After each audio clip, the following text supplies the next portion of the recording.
बिहार में बीपीएससी अभ्यर्थियों की जो मांग अब तक पूरी नहीं हुई, मांग यही है कि फिर से परीक्षा हो, लेकिन आयोग अड़ा हुआ है, परीक्षा फिर नहीं कराएंगे, लेकिन जो मांग करेंगे उसको डंडा जरूर गिफ्ट में दे।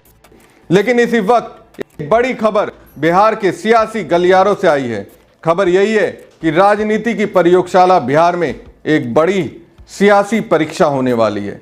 इस परीक्षा में पार्टियां हिस्सा लेंगी, लेकिन बिहार के सियासी पंडितों की नज़र में बिहार के मुख्यमंत्री नीतीश कुमार पर जाकर टिक गई हैं, हटने का नाम ही नहीं ले रही। नमस्कार दोस्तों, मैं हूं प्रवीण साहनी। दोस्तों, ऐसे में सवाल है कि आखिर इस सियासी परीक्षा में ऐसी क्या खास बात है जिसकी वजह से सियासी जानकारों की नज़र बीजेपी और आरजेडी को छोड़कर सिर्फ नीतीश कुमार पर है।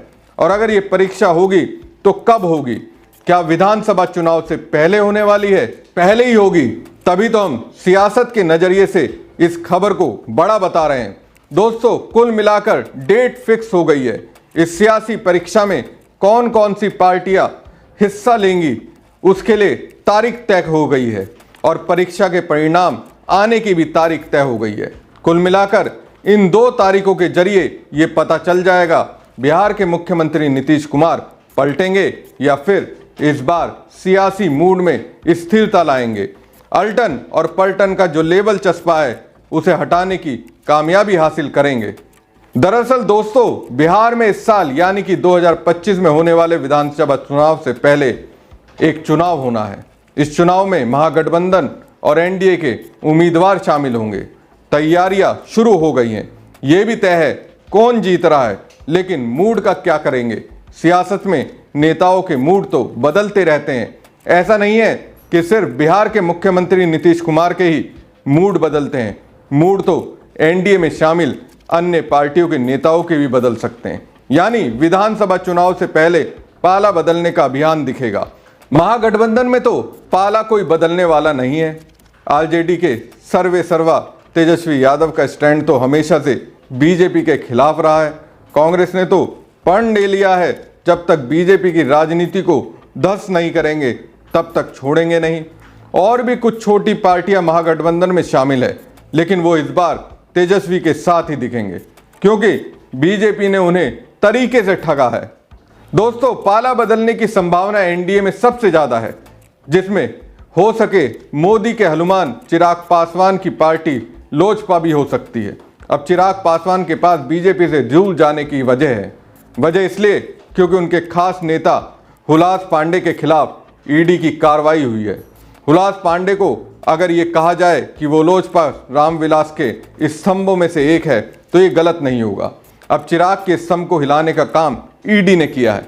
ईडी चूंकि गृह मंत्री अमित शाह के पास है, जाहिर सी बात है कि चिराग को अमित शाह अभी भी बहा नहीं रहे हैं। ये बात किसी से छिपी नहीं है कि चिराग पासवान की क्या ख्वाहिश है। ख्वाहिश यही है कि जिस तरह से बीजेपी ने नीतीश कुमार को मुख्यमंत्री बनवाया, उसी तरह से उन्हें भी बिहार के मुख्यमंत्री बनने में मदद करें। इधर बीजेपी की ख्वाहिश यही है कि उनकी पार्टी से ही अब कोई मुख्यमंत्री बने। अब इस कार्रवाई के पीछे माना जा रहा है अमित शाह चिराग पासवान को संदेश दे रहे हैं कि ज़्यादा उड़ो मत, उड़ोगे तो आपके स्तंभों को हिला कर रख देंगे, और हिला भी दिया।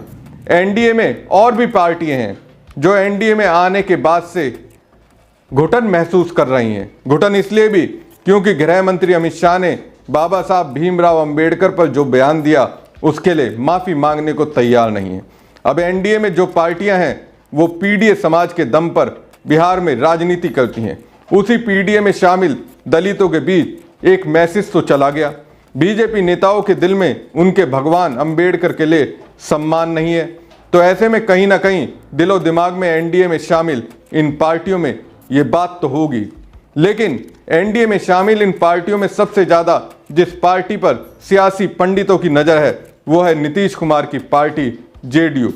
अब ये जो सियासी परीक्षा आने वाली है उसके जरिए दिखेगा बिहार के मुख्यमंत्री नीतीश कुमार एनडीए के साथ रहेंगे या फिर अपने लिए कोई और ठिकाना ढूंढेंगे। दोस्तों, बिहार में विधानसभा चुनाव से पहले एमएलसी उपचुनाव होने हैं। बिहार विधान परिषद में विधानसभा कोटे की एक सीट के लिए उपचुनाव की घोषणा की गई है। राष्ट्रीय जनता दल के एमएलसी रहे सुनील कुमार सिंह की सदस्यता रद्द होने के कारण ये सीट खाली हुई थी।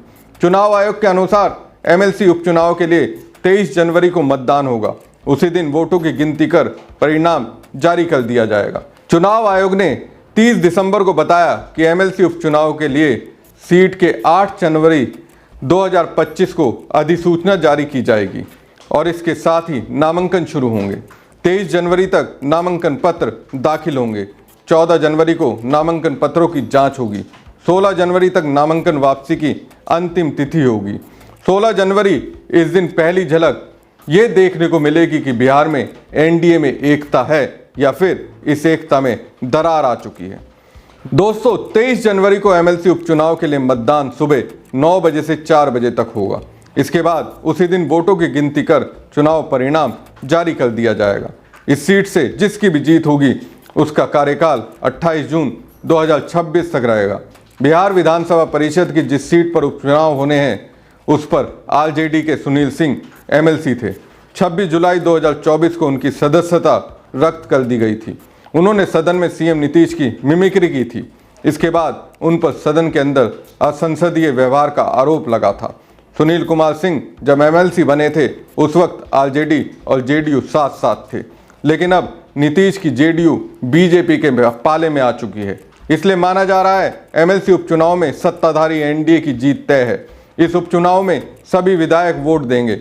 विधानसभा की मौजूदा स्थिति के अनुसार जेडीयू, बीजेपी और हिंदुस्तान अवाम मोर्चा के पास विधानसभा में बहुमत है। एनडीए अगर साझा उम्मीदवार चुनावी मैदान में उतारता है तो उसकी जीत पक्की हो सकती है। वहीं आरजेडी, कांग्रेस और वाम दलों के महागठबंधन को हार का सामना करना पड़ सकता है। हालांकि ये पूरी तरह मतदान पर ही निर्भर करेगा। क्रॉस वोटिंग होने की स्थिति में परिणाम कुछ अलग हो सकते हैं। तो क्रॉस वोटिंग कौन सी पार्टी कर सकती है? जाहिर सी बात है नीतीश कुमार की जेडीयू। ऐसा इसलिए कह रहा हूं क्योंकि दावा किया जा रहा है नीतीश कुमार पिछली बार की तरह एक बार फिर पलटने वाले हैं। हालांकि बीजेपी के पास मशीन और राजीव कुमार हैं। अगर नीतीश पलटेंगे तो भी, अगर इन्होंने कहा हमें तो कमल ही प्रिय है तो बात अलग है। लेकिन अगर चुनाव निष्पक्षता के साथ हुआ और अगर नीतीश कुमार ने एनडीए से अपनी पार्टी जेडीयू को निकालने का मन बना लिया तो फिर क्रॉस वोटिंग तो होगी ही।